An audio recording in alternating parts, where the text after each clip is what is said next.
الحمد لله نحمده ونصلي على رسول الكريم. أما بعد فأعوذ بالله من الشيطان الرجيم. بسم الله الرحمن الرحيم. قال الله تعالى في كتابه المجيد: حتى إذا جاء أحدهم الموت قال رب ارجعون. صدق الله العظيم. زما د ویورس کتونکو ناظرینو السلام علیکم ورحمة الله وبرکاته. زمونږه نن موضوع او بحث په دې باندې دی چې د قبر حالات به بیانېږي مختصرا. په قبر کې د هر چا لپاره قبر دې ته ورتګ په دا لازمي دی او هر څوک به ورته ورځي. نو آیا هلته به الله رب العالمین زمونږ نه یو دوه درې تپوسه کوي؟ د الله رب العالمین د طرف نه به درې تپوسونه کېږي. د الله رب العالمین په حکم باندې به کېږي، یو د ربوبیت او بل د دین اسلام او بل د محمد صلی الله علیه وسلم په باره کې به تپوس کېدلی شي. په کار چې دغه تپوسونه د دې متعلق موږ عمل وکړو. یوازې داسې نه ده چې دا بس په ژبه باندې یاد کړی شي او د دوه درې سکندو د دوه درې منټو خبره ده او خبره ختمه نه، بلکې چې کله چې د پیغمبر صلی الله علیه وسلم په سنتو باندې عمل کړی، د قرآن مطابق دی عمل کړی، نو بالکل دغه تپوسونه چې دا به الله رب العالمین ستا خولې ته خود په خود راولي. او که چېرې دې داسې د سنتو دیني پهلو کړ، په هغې باندې د عمل نه یې کړی، په الله رب العالمین په احکاماتو باندې د عمل نه یې کړی، نو دغه بیا په قبر کې ستا په خوله باندې نشي راتللی.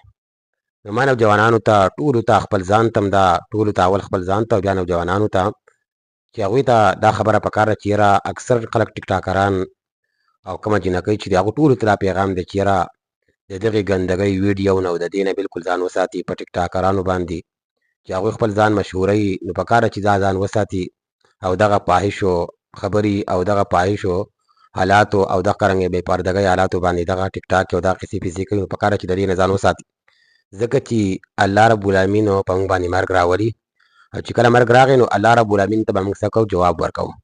نو ځکه خو حدیث کې راځي، جناب محمد صلی الله علیه وسلم فرمایلی دي، وایي دا قبر دا یا د جنت د باغچو نه یوه باغچه ده او یا د جهنم د کندو نه یوه کنده ده.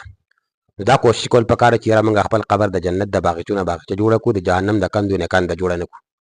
ځکه چې کله یو انسان په قبر کې کېښودلی شي، مؤمن بنده مسلمان، او هغه په قبر کې کېښودلی شي، د ده نه به تپوس کېدلی شي چې ستا د محمد صلی الله علیه وسلم په باره کې څه خیال دی، د هغه تصور د هغه تصویر به ورته مخامخ کړی شي. نو که چېرې د ده دا حلیه دا چهره مخ مبارک مخ چې کومه په مخ باندې کومه ګیره ده دا پې موجوده وه، نو بیا به هغه جواب ورکړي چې او بلکل واقعي دا محمد صلی الله علیه وسلم دی او د دې په سنت باندې موږ عمل کړی دی. خو چې زموږ چهره برابر نه وي او هغه خریلی شوي ګیره وي او په دغه حالات کې زموږ نه پرې قبر کې تپوس وکړی شي، نو آیا ستاسو څه خیال دی؟ په دغه ټیم کې په تاسو بیا څه جواب ورکوئ؟ نو بیا په دغه ټیم کې به تاسو وایئ چې لا ادري ما ته پته نشته. نو پکار ده چې راځئ اوس الله رب العالمین موږ ته موقع راکړله چې کله مرګ راشي بیا هېڅ هم نه کېږي. نو پکار ده چې راځئ الله رب العالمین ته په صدق باندې څو توبه وباسو او کم ګناهونه چې کړي د هغې معافي وغواړو او آینده دپاره داسې اعمال څه هغه برابر کړو چې الله رب العالمین زموږ د قبر چې کومه زندګي د هغه څه کړي هغه ښه کړي. نو دا پیغام د مخکې ملګرو سره هم څه شیر کړئ چې تاسو ته په دې باندې هم څه کېږي پیدا ورسي. واخر دعوانا ان الحمدلله رب